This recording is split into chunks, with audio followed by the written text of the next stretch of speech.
Hello students, today we are going to see problem number 12 of not-for-profit concern. Problem number 12, account of library. Following is the receipt and payment account of Dhananjay Library, Mumbai for the year ending 31st March 2020. And this is the receipt and payment that we have. And see the information they are given to us.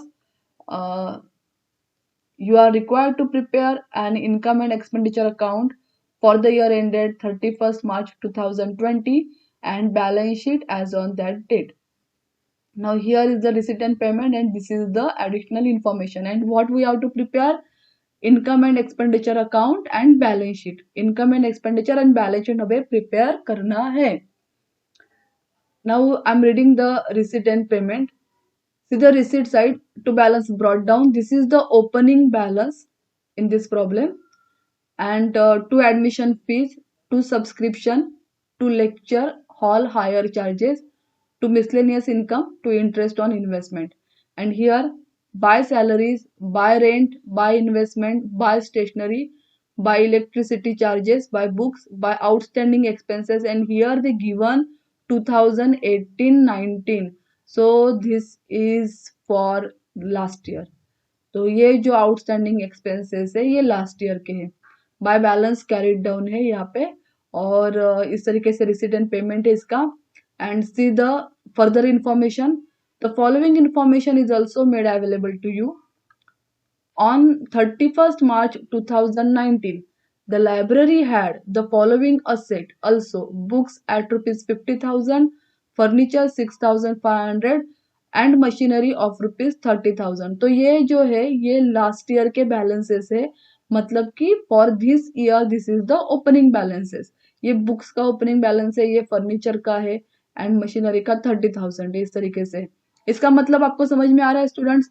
यहाँ पे जो books है 50,000 ये opening balance है, और payment side में जो books दिख रहा है this is the additional purchase of books. तो जब भी आपको असेट एडिशनल इंफॉर्मेशन में दिया होगा तो वो आपका ओपनिंग बैलेंस असेट रहता है, और पेमेंट साइड का जो असेट है वो एडिशनल परचेस होता है. Keep this in your mind कि पेमेंट साइड में जो असेट है वो परचेस है. Then see the second number, subscription received in advance amounted to rupees 500. Then third one, outstanding salaries 1,300 and for rent 950. So ये salaries के ऊपर adjustment है, ये rent के ऊपर है. So this information is on salary and rent. At the same time second information is there on subscription. तो subscription के ऊपर adjustment है. Then the fourth number, 50% of the admission fees should be capitalized. So admission fees के ऊपर adjustment है, देखो 50% admission fee capitalize बोला है.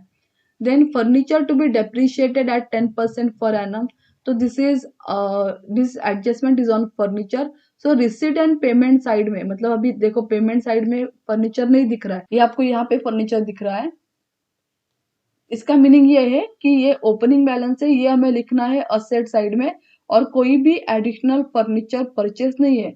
सो सीधा ये फर्नीचर 6,500 लिख के हमें क्या करना है, डेप्रिसिएशन कंसिडर करना है. सीधा 6 नंबर, library books were purchase on 1 April 2019, charge depreciation at 10% per annum. सो जो लाइब्रेरी बुक्स है, लाइब्रेरी के ये जो बुक्स है इनके ऊपर डेप्रिसिएशन है 10% पर एनम, और जो परचेस हुआ है 1 अप्रैल 2019 को उसके ऊपर भी 10% का डेप्रिसिएशन है. इसका मतलब ये जो बुक्स है इनके ऊपर भी 10% का ही डेप्रिसिएशन है, और ये 1 अप्रैल 2019 को परचेस हुआ है. अगर यहाँ पे डेट आपको अलग रहती, फॉर एग्जाम्पल अप्रैल नहीं रहता, यहाँ पे अक्टूबर रहता, सितंबर रहता, या फिर और कुछ दूसरा मंथ रहता, तो फिर आपको उतने मंथ का डेप्रिसिएशन इस अमाउंट पे कैलकुलेट करना पड़ता 5,000 के ऊपर. But here they given 1 April, that means ये जो बुक्स है ये भी 1 अप्रैल को ही परचेस हुए थे. इसका मतलब यहाँ पे हमें 5,000 के ऊपर भी पूरा 10% का डेप्रिसिएशन जो है वो कैलकुलेट करना है for 12 month. The investment were purchased on 1/4/2019 and they carry interest at 20% per annum. See, investment is there in the payment side. ये इन्वेस्टमेंट 6,000 का है, इसके ऊपर 20% जो है वो क्या है, इंटरेस्ट है। तो इन्वेस्टमेंट के ऊपर एडजस्टमेंट है। और यहाँ पे आपको इस प्रॉब्लम में और कुछ नहीं दिख रहा है ना। वो यहाँ पे देखो, ये जो रिसीट एंड पेमेंट साइड है, ये 31 मार्च 2020 का है एंड 31 मार्च 2019 की भी इंफॉर्मेशन हमें दी है असेट की। इसका मतलब क्या है कि ये जो लाइब्रेरी है ये एस्टेब्लिश लाइब्रेरी है, कोई न्यू लाइब्रेरी नहीं है। एंड फिर भी इसमें कैपिटल फंड नहीं दिख रहा। अगर आपने स्टूडेंट्स अगर इसको आपने रीड किया वंस अगेन तो आपको क्लियर होगा कि इसमें कैपिटल फंड नहीं है। अगर कैपिटल फंड नहीं है तो आप किस तरीके से बैलेंस शीट टैली करोगे? तो आपका बैलेंस शीट टैली नहीं होगा अगर कैपिटल फंड नहीं है। Means you have to calculate capital fund here in this problem. ये प्रॉब्लम डिफरेंट प्रॉब्लम है। This is important problem. Why this is important problem? क्योंकि हमें इसमें क्या कैलकुलेट करना है, कैपिटल फंड कैलकुलेट करना है। ऐसा ही एक प्रॉब्लम टेक्स्ट बुक में है, उसमें कैपिटल फंड नहीं दिया था। वो जो इंस्टीट्यूशन था वो न्यू इंस्टीट्यूशन था एंड यहाँ से हमें नहीं पता चल रहा है कि ये न्यू लाइब्रेरी है। देखो यहाँ पे लास्ट ईयर का भी आपको बैलेंस दिया है, इसका मतलब कि ये न्यू लाइब्रेरी नहीं है, दिस इज एस्टेब्लिश लाइब्रेरी। तो इसका मतलब है कि यहाँ पे हमें कैपिटल फंड जो है वो फाइंड आउट करना है। अगर कुछ न्यू स्टार्टअप है, न्यू इंस्टीट्यूशन है, वहां पे कैपिटल फंड नहीं है तो कैलकुलेट करने की जरूरत नहीं है। बट अगर एस्टेब्लिश इंस्टीट्यूशन है और वहां पे कैपिटल फंड नहीं है तो हमें कैपिटल फंड क्या करना पड़ेगा, कैलकुलेट करना पड़ेगा। ओके, तो कैपिटल फंड कैसे कैलकुलेट करेंगे? कैपिटल फंड हमें कैसे कैलकुलेट करना है? Asset minus liability is equal to capital fund. आपको जो लास्ट ईयर का असेट है, लास्ट ईयर का असेट एंड लास्ट ईयर की बैलेंस शीट, मतलब कि 31 मार्च 2019 का असेट एंड 31 मार्च 2019 तक की जो लायबिलिटी है, लास्ट ईयर लायबिलिटी, आप असेट माइनस लायबिलिटी करोगे, you will get automatically capital fund. ठीक है, तो इसके लिए हमें वर्किंग नोट में जो है वो लास्ट ईयर की बैलेंस शीट भी दिखानी है। मतलब हमें क्या क्या प्रिपेयर करना है, देखो यहाँ पे student income and expenditure account prepare करना है for this year. Balance sheet भी हमें दिस ईयर का प्रिपेयर करना है, 31 मार्च 2020 का प्रिपेयर करना है। एंड और हमें एक एडिशनल बैलेंस शीट प्रिपेयर करनी है एज ऑन 31 मार्च 2019। ओके, तो इस तरीके से हमें ये प्रिपेयर करना है। See, here we prepare in the books of Dhananjay Library, Mumbai, income and expenditure account and for the year ended 31st March 2020 balance sheet prepare किया हमने एंड वर्किंग नोट में एक और बैलेंस शीट प्रिपेयर किया है as on 31st March 2019. So as I told you, here in this problem we have to calculate capital fund because capital fund is not given in this problem. तो इस problem में यही एक new है कि हमें कैपिटल फंड जो है वो क्या करना है, फाइंड आउट करना है।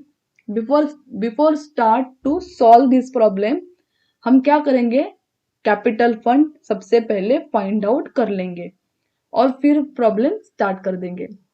ओके, सो कैपिटल फंड हमें कैसे फाइंड आउट करना है? मैंने क्या बोला, asset minus liability is equal to capital fund.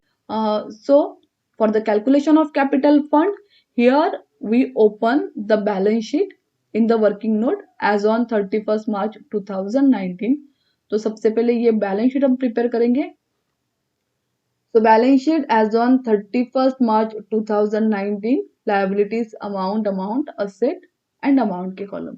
तो हमने ये लास्ट ईयर की बैलेंस शीट यहाँ पे प्रिपेयर की है। क्यों प्रिपेयर की है? I repeat, to calculate capital fund. Capital fund हमें कैलकुलेट करना है, दैट इज वाई हमने ये बैलेंस शीट जो है वो क्या किया है, ओपन किया है। तो यहाँ पे क्या करना है, असेट, लास्ट ईयर के जो असेट है यहाँ पे देखो, in the first adjustment they given on 31st March 2019 the library had the following asset.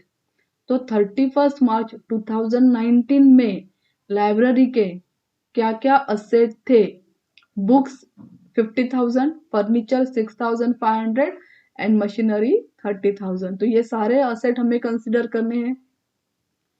तो ये सारे असेट यहाँ पे असेट में आएंगे। तो हमने ये लास्ट ईयर के जो असेट है वो यहाँ पे लिख दिए, बुक्स, फर्नीचर, मशीनरी, ये आ गया। अभी लास्ट ईयर में असेट में और क्या है? देखो यहाँ पे to balance brought down 5,000, this is the last year balance. ये लास्ट ईयर का बैलेंस है, मतलब कि ये लास्ट ईयर का कैश इन हैंड है। तो ये हम करंट ईयर में यूज नहीं करते, तो यहाँ पे हमें क्या करना है वो लिखना है। तो कैश इन हैंड 5,000, और ये क्या है? Opening balance of receipt and payment account. ये रिसीट एंड पेमेंट का ओपनिंग बैलेंस है। तो ये सारे असेट हो गए, और कुछ है नहीं लास्ट ईयर के असेट में। नाउ लास्ट ईयर की लायबिलिटी में क्या है? Now C in the payment side, यहाँ पे बाय आउटस्टैंडिंग एक्सपेंसेस दिया है, और देखो ब्रैकेट में ईयर भी दिया है 2018-19, जो कि लास्ट ईयर से रिलेट कर रहा है। तो ये हमें, ये आउटस्टैंडिंग एक्सपेंसेस भी हमें कहाँ दिखाने हैं? लायबिलिटी में दिखाने।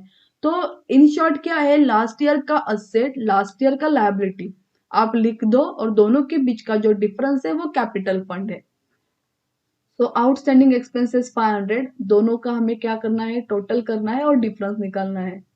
तो the total of asset side is 91,500, यही 91,500 यहाँ पे लाए, तो कैपिटल फंड हमें कितना मिला? 91,000 is the capital fund. This is the balancing figure of asset and liability. Asset and liability को हमने माइनस करके जो हमें अमाउंट मिला है वो कैपिटल फंड है। तो कैपिटल फंड नहीं था तो हमने वो कैलकुलेट कर लिया। Now let's start from receipt and payment side. सीधा रिसीट साइड, तो टू बैलेंस ब्रॉट डाउन हमने लिख दिया है। Now see the admission fees, subscription. So दोनों के ऊपर एडजस्टमेंट है, दोनों हमें कहाँ लिखना है? इनर कॉलम में लिखना है। दोनों की पोस्टिंग हमने कर ली। By subscription 20,000, by admission fees 4,500। Now next is lecture hall hire charges 4,200, इसके ऊपर कोई एडजस्टमेंट नहीं है। Miscellaneous income, again no adjustment. तो ये दोनों भी रिवेन्यू इनकम है, दोनों की एंट्री हमें कर देनी है। इंटरेस्ट ऑन इन्वेस्टमेंट 900, तो ये हम इनर कॉलम में दिखाएंगे, interest on investment, because there is interest on the investment, investment के ऊपर इंटरेस्ट है। तो ये तीनों हमें दिखाना है कहाँ पे? रिसिट का है तो नेचुरली इनकम में। So by lecture hall hire charges, कोई एडजस्टमेंट नहीं था तो आउटर कॉलम में लिख दिया। By miscellaneous income, again we write in outer column. By interest on investment 900, ये मैंने इनर कॉलम में दिखाया है। ओके, तो हमें आपको पता चलेगा कि क्यों इनर कॉलम में दिखाया है। जब एडजस्टमेंट करेंगे तो वो क्लियर होगा। So receipt side is over. Now see the payment side.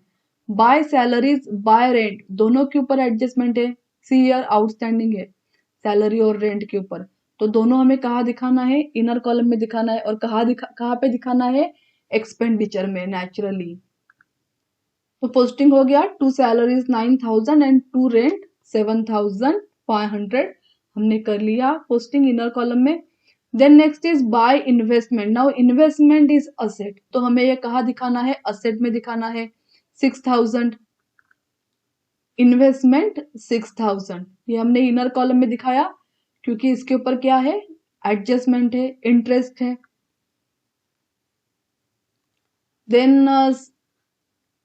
Then see the next, by stationery, by electricity charges, ये दोनों जो है ये रिवेन्यू एक्सपेंडिचर है और दोनों के ऊपर एडजस्टमेंट नहीं है। तो इन दोनों की पोस्टिंग हमें कहाँ पे करनी है? एक्सपेंडिचर में करनी है। So two stationery 1,350 and two electricity charges 850. Now next books 5,000. Now I told you कि जो पेमेंट साइड के बुक्स है वो क्या है? एडिशनल परचेस है। क्यों? क्योंकि हमें एडजस्टमेंट में बुक्स का ओपनिंग बैलेंस दिया हुआ है। तो जब हम बैलेंस शीट में बुक्स दिखाएंगे तो हमें ये अमाउंट लिखनी है 50,000। ये वाली 5,000 की अमाउंट हमें कहाँ दिखानी है? परचेस में दिखानी है। Is this clear? I repeat it कि जब हम बुक्स की एंट्री करेंगे तो ये जो बुक्स है पेमेंट साइड के, ये एडिशनल परचेस है। एंड ये जो आपको एडजस्टमेंट दिख रहा है, एडजस्टमेंट में ये जो बुक्स दिख रहे हैं 50,000, तो हमें ये असेट में दिखाना है। तो हम कैसे दिखाएंगे? बुक्स दिखाएंगे 50,000 और उसमें एड परचेस, ये एडिशनल परचेस में दिखाएंगे बुक्स 5,000। तो इस तरीके से हमें ये असेट में दिखाना है। तो बुक्स 50,000, ये हमने अमाउंट कहाँ से लिया है? एडजस्टमेंट से। This is the opening balance of books. Add purchases 5,000, ये हमें कहाँ से मिला? पेमेंट साइड से। बाय आउटस्टैंडिंग एक्सपेंसेस 2018-19, ये लास्ट ईयर का है। इसकी एंट्री हमने ऑलरेडी की है यहाँ पे बैलेंस शीट में, लास्ट ईयर के बैलेंस शीट के लायबिलिटीज में। तो by balance carried down, now this is the cash in hand, this is the closing balance of receipt and payment. तो ये कैश इन हैंड है, तो ये हम कहाँ दिखाएंगे? करंट ईयर के बैलेंस शीट में। So cash in hand 4,650। तो रिसीट एंड पेमेंट की हमने पूरी एंट्री कर ली है। Now see the additional information. You are required to prepare income and expenditure account for the year ended 31st March 2020 and balance sheet as on that date. See the first, the following information is also made available to you. First one, on 31st March 2019, the library had the following asset also. तो यहाँ पे books हमने already enter कर लिया। Furniture का amount हमें लिखना है और मशीनरी भी लिखना है, क्योंकि लास्ट ईयर की भले ही वो असेट है, पर लास्ट ईयर की असेट आगे नेक्स्ट ईयर में क्या होगी? कंटिन्यू होगी। So books 50,000, furniture 6,500 and machinery 30,000। तो हमने कर लिया है मशीनरी 30,000, बुक्स की हमने ऑलरेडी एंट्री कर ली। फर्नीचर हमने इनर कॉलम में दिखाया क्योंकि इसके ऊपर क्या है? इसके ऊपर एडजस्टमेंट है, डिप्रिसिएशन है। Then see the second number, subscription received in advance amounted to ₹500. Now this is subscription, ये जो सब्सक्रिप्शन रिसीव्ड इन एडवांस है, ये आपको इस साल मिला, पर ये किसके लिए है? करंट नेक्स्ट ईयर के लिए है, सॉरी। तो subscription received in advance, advance में आपको सब्सक्रिप्शन मिला, पर this subscription is not for current year. ये सब्सक्रिप्शन आपको किसके लिए मिला है? For next year, next year के लिए मिला है। नेक्स्ट ईयर के लिए मिला है, करंट ईयर का नहीं है। इसका मतलब हमें ये क्या करना है? लेस करना है। लेस, सब्सक्रिप्शन में से लेस किया, subscription received in advance 500 and outer column में क्या अमाउंट दिख रहा है? 19,500। Now subscription received in advance का सेकंड इफेक्ट हम कहाँ दिखाते हैं? नेचुरली लायबिलिटी में दिखाते हैं, तो ये लायबिलिटी में दिखाना पड़ेगा। तो बैलेंस शीट लायबिलिटी में subscription received in advance 500, okay. तो ये इफेक्ट हो गया। लेस क्यों किया हमने? क्योंकि ये नेक्स्ट ईयर का सब्सक्रिप्शन है, दैट इज वाई लेस किया। सी the next, third number, outstanding salary 1,300 and for rent 950। Now this is current year outstanding. तो ये क्या करेंगे? हम ऐड करेंगे, सैलरी भी ऐड करेंगे, सैलरी में ये आउटस्टैंडिंग ऐड करेंगे और ये रेंट में ऐड करेंगे। Add outstanding salary 1,300, outer column में क्या दिख रहा है? 10,300। दोनों को ऐड करके आउटर में अमाउंट आ रही है 10,300। रेंट में हमने आउटस्टैंडिंग रेंट ऐड किया 950, आउटर में अमाउंट आ रहा है 8,450। तो ये जो दो अमाउंट हमने यहाँ पे ऐड किया, आउटस्टैंडिंग दिखाई, इसका सेकंड इफेक्ट कहाँ पे होगा? लायबिलिटी में होगा। सो दोनों का सेकंड इफेक्ट जो है वो हमें कहाँ दिखाना है? लायबिलिटी में दिखाना है, balance sheet liability. Outstanding salary 1,300 and outstanding rent 950। See the fourth number, adjustment. 50% of the admission fees should be capitalized. 50% admission fee capitalise हुई है, इसका मतलब क्या है कि 50% जो है वो रिवेन्यू इनकम है एंड 50% जो है वो कैपिटल इनकम है। सो जो कैपिटल इनकम है वो हमें कहाँ ऐड दिखाना है? कैपिटल फंड में। सो एडमिशन फीस में से लेस 50% कैपिटलाइज 2,250, आउटर कॉलम में 2,250 आएगा और इसका सेकंड इफेक्ट होगा कैपिटल फंड में, ये क्या होगा? ऐड होगा। तो ये जो करंट ईयर बैलेंस शीट है उसमें हम सबसे पहले क्या लिख देंगे? कैपिटल फंड लिखेंगे, जो कि हमने यहाँ पे फाइंड आउट किया है वर्किंग नोट में। कैपिटल फंड हमने फाइंड आउट किया है 91,000, वो हमें कहाँ पे एंटर करना है, बैलेंस शीट लायबिलिटी में। कैपिटल फंड 91,000 और इसमें हम क्या दिखाएंगे, एड एडमिशन फीस। तो add 50% admission fees 2,250। Admission fees के दो इफेक्ट हो गए। पहला इफेक्ट, एडमिशन फीस में से लेस किया 50% जो कि कैपिटलाइज करना है amount, and second effect capital fund में ऐड किया। Next, fifth number, furniture to be depreciated at 10% per annum. So furniture के ऊपर हमें 10% डेप्रिसिएशन कैलकुलेट करना है। फर्नीचर 6,500 है, 10% डेप्रिसिएशन कितना होगा, 650। So furniture 6,500 less depreciation 650, outer column में कितना दिखेगा, 5,850। एंड इसका सेकंड इफेक्ट कहाँ पे होगा, एक्सपेंडिचर में। Library books were purchase on 1 April 2019 charge depreciation at 10% per annum. So library books के ऊपर भी 10% डेप्रिसिएशन कैलकुलेट करना है। तो देखो, बुक्स हमने ओपनिंग बैलेंस लिया था 50,000, पेमेंट साइड से 5,000 लिए थे बुक्स, टोटल आ गया है बुक्स का 55,000। तो उसमें से लेस करेंगे depreciation 10%। So less depreciation 5,500, outer column में कितना दिख रहा है, 49,500। तो ये दोनों डेप्रिसिएशन जो है बुक्स का और फर्नीचर का, इन दोनों का सेकंड इफेक्ट कहाँ दिखाना है, एक्सपेंडिचर में दिखाना है। So to depreciation, furniture 650, library books 5,000 plus 500। 5,000 जो है वो 50,000 का है, और 500 जो है वो 5,000 जो एडिशनल परचेस हुआ उसका है। तो 5,000 प्लस 500 करके total depreciation on library books जो है वो कितना है, 5,500 है, and total depreciation outer column में 6,150।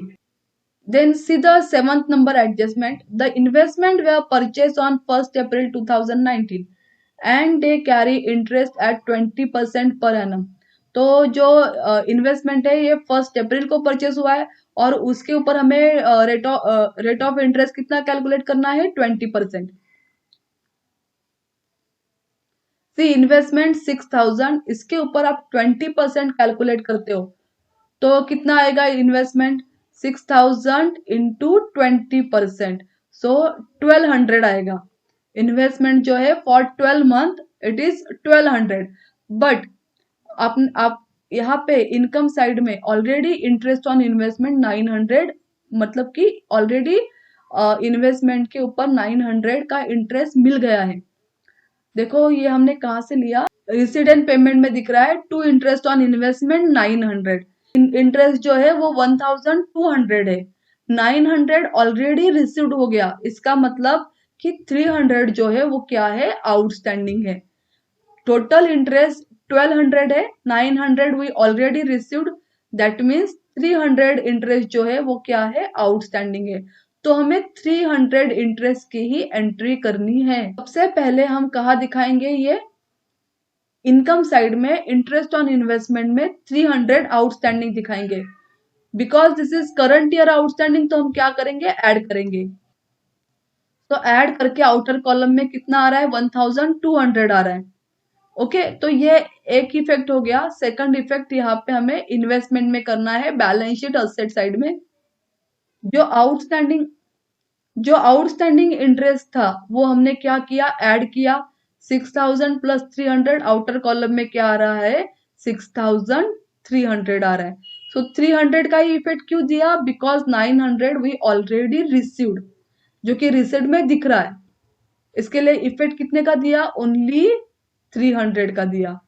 ओके, तो यहाँ पे हमारा recede and payment, additional information, everything is clear हो गया पूरा। Now close the income and expenditure account and find out the surplus.